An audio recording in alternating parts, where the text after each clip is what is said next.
asking for a handball again. All the San Jose players there as it deflected off ring. If that's a handball, then I don't know what is. Penalty! Chris Pencil points for a penalty! Oh my goodness, I can't tell. Welcome to Instant Replay presented by Cheez-It for MLS Week 26. Andrew Wiebe, Charlie Davies, right where we're supposed to be, Charlie. Give me those 2 words.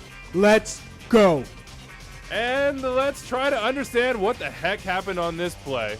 Philly, Orlando, 37th minute. It's a Union free kick. They're going to try to get a little tricky here, aren't they? Oh, that didn't work. But watch closely. Did Kasper Shabilko maybe elbow Rodrigo Schlegel in the face? It's going to matter here in a little bit. Orlando go the other way. Alan Kelly plays advantage. Okay, that makes sense. Now Philly win the ball back, and they're right back down Orlando's throat, and they score. But Orlando, Charlie, are not happy. They are pointing at Jamiro Montero, who they say was in an offside position, obstructing the line of sight of Pedro Gallese. Obviously, this play is being checked by video assistant referee Kevin Terry Jr., but in the end, nothing happens. The goal stands, Charlie. There are a lot of things to look at in this play. Let's start chronologically. Did Kasper Shabilko commit violent conduct on Rodrigo Schlegel? We know the nearest AR saw a foul and he raised his flag. You can see the flag go up right here. We don't know what the headset communication between the AR and Kelly was, if any, but we do know that Kelly decided to allow play to continue as Orlando collected the ball and broke with a 4v2 advantage. It's clearly off the ball. And Kasper Shabilko, like any striker who's just annoyed with the center back who's just gangly and wrapping their arms all around you, lashes out, takes his elbow and forearm, and slams it into Schlegel's face. For me, this is violent conduct, and he should have seen a red card. Here's the thing. Unless you're 100% sure that it is violent conduct, the best course of action is to let this counterattack continue. Kelly does so, and he plays advantage since Orlando outnumbered Philly going the other way. Quick note, that change in possession, Orlando picking up the ball, is the start of their attacking phase of play, or APP. As for Shabilko, to me, after spending what feels like a few hours watching this play with different angles at different speeds, it seems likely to me that this is more than negligible contact to the face, which would then make it violent conduct. But can I say I think that's clear and obvious? I cannot. I don't think it quite meets that threshold, given I just don't have a definitive angle in regard to the degree of contact. Remember, defenders embellish too. Anyway, after the advantage played by Kelly, Orlando loses the ball. The APP resets, and a new APP begins for Philadelphia. The cross comes in, Kai Wagner takes a shot on goal. That shot is deflected, and Philadelphia scores. 2 questions to answer here. Question 1. Was Jamiro Montero, who was in an offside position, obstructing Orlando's goalkeeper Pedro Gallese's line of vision? Second question. Because of the deflection, would you still consider Montero to be the reason why Gallese wasn't able to make a save? Look, in my opinion, he is clearly obstructing Gallese's line of vision based on this behind-the-goal camera, and for me, regardless of the deflection, he's guilty of interfering with an opponent by being in the line of vision of the goalkeeper while in an offside position. Gallese cannot make a save when he cannot see the ball coming, deflection or not.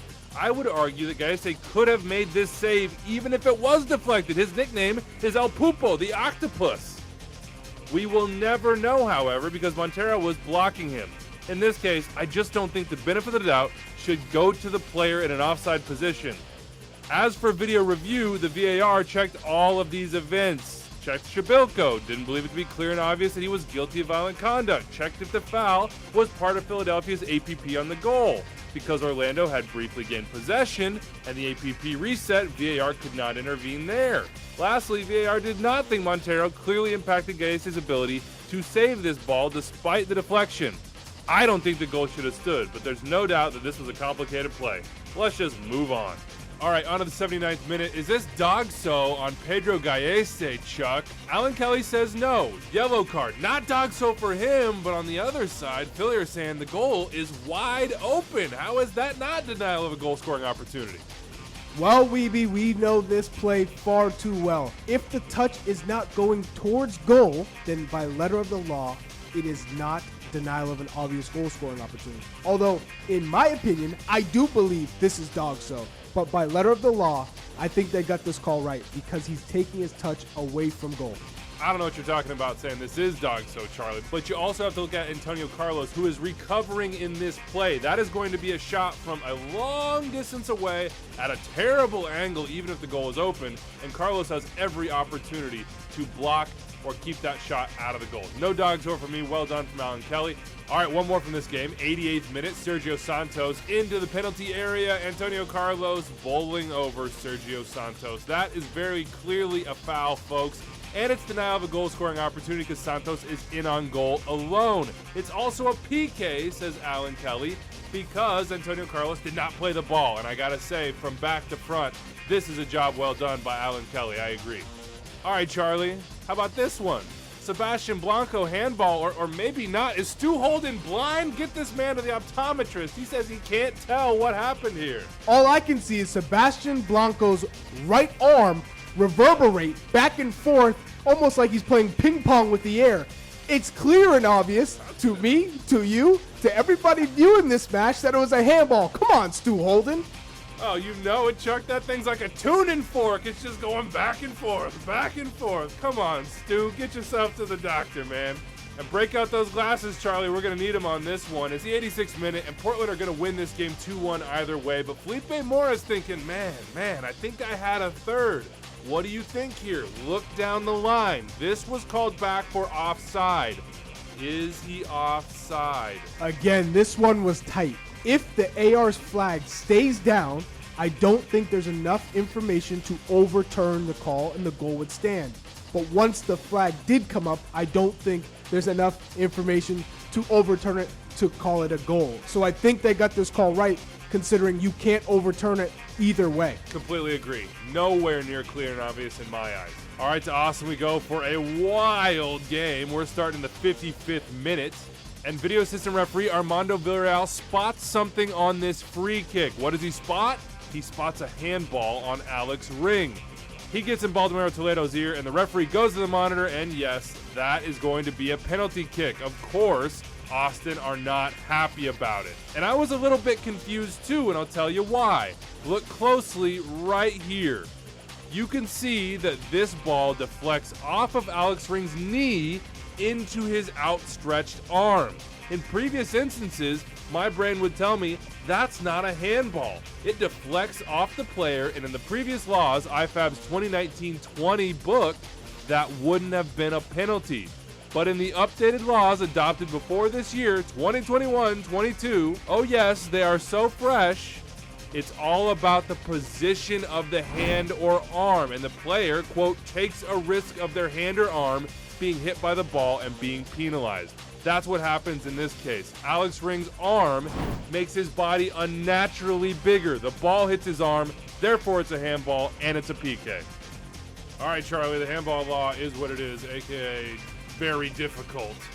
Let's move on to the situation that happened after the penalty, and that's because there was a little bit of a fracas that then Brad Stuver got involved in. And Brad Stuver went shoulder charging, Charlie. Should this have been a red card, perhaps, for violent conduct? Red card? Are you out of your mind? Yes, Brad Stuver was foolish. He comes in, he bulls over Espinoza, but this is a yellow card all day. This is not up for discussion. Come on, man. Hey, I wasn't saying it was a red card, but I am saying that Brad Stuver brought out the hit stick. I mean, good Lord. Speaking of Alex Ring, though, 65th minute, second yellow. Oh, yeah, that's a second yellow. He's out of here. Well done from Baldomero Toledo on those. Let's go to Cincinnati, Charlie. 54th minute, Cincinnati hosting NYCFC, and the home team think, we gotta go! Alvaro Barrial in behind, but no, it's ruled offside. What do you think? This one, again, is super tight. But if we look at that last line of defense, Alfredo Morales is on that patch of grass. Oh, you know who I'm going to call for this one. Yes, editor Phil, freezing right there. Bada bing, bada boom. I think he's just a hair in front of Jason, which would be the last offender, and you can tell right there they got this call right, in my opinion. Now, this frame is not the best angle. So if this flag did not go up, I don't think they have enough to overturn. Jeff Cameron wishes they had something to overturn this 58th minute PK. Alas, there is nothing. That is very clearly a foul. Well done there by Ted Uncle. And then Barrial loses his mind, Charlie. We talked about Brad Stuver not being violent conduct. Well, this is definitely serious foul play. Yeah, you could see Barreal headed toward that red card from a mile away. He just got revved up, Chuck, and then he got sent off. When it rains, it pours in Cincinnati, and they're like 6 feet underwater. 6 feet. Try 10. I think they've had a monsoon for the past 2 years. It's an inland ocean. And Wiebe, don't forget about this tackle here from Cincinnati's Atonga. This one's just uncalled for. No doubter there. Let's finish here. RSL Seattle. 29th minute of what would be a Real Salt Lake victory against the Sounders. Brad Smith looking for a PK coming through the box, and says Ismail Alfathan. Say aye. That is not a foul. He's just unbalanced on his own. He can't get control of the ball, and he goes down. Well done. No foul.